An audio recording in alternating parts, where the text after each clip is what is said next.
২৫ বছর বয়সী চালচুলোহীন নবীকে বিয়ে করে ধনী ও সম্ভ্রান্ত ব্যবসায়ী খাদিজা তাকে সম্মান, ভালোবাসা এবং অর্থনৈতিক সমৃদ্ধি দিয়েছিলেন।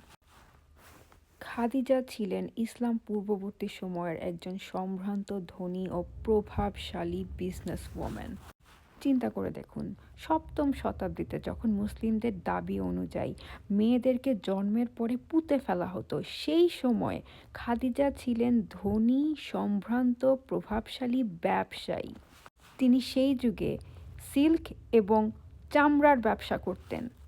সেই খাদিজা দয়া ও ভালোবাসা থেকে নবীকে বিয়ে করেছিলেন এবং তার মৃত্যুর পরে নবী এই দয়া এবং ভালোবাসার কী প্রতিদান দিয়েছিলেন?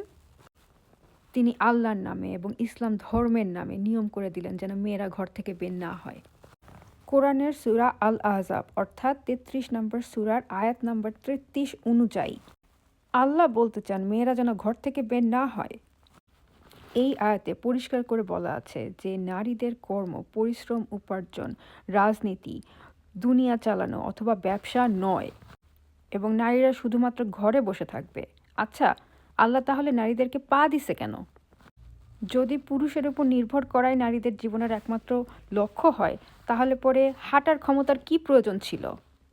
আর খাদিজা কি কোনোদিন ব্যবসা করতে পারতেন যদি তিনি ঘরের বাইরে বের না হতেন? খাদিজা যদি এই নিয়ম মানতেন, তাহলে উনি কি কখনো ধনী, প্রতিপত্তিশালী এবং প্রভাবশালী নারী হতে পারতেন? এবং উনি কি আসলেই নবীকে বিয়ে করতেন? নবী কি কখনো চাননি যে আর কোনো মেয়ে, মুসলিম উম্মার আর কোনো মেয়ে যেন খাদিজার মতো প্রতিপত্তিশালী না হয়?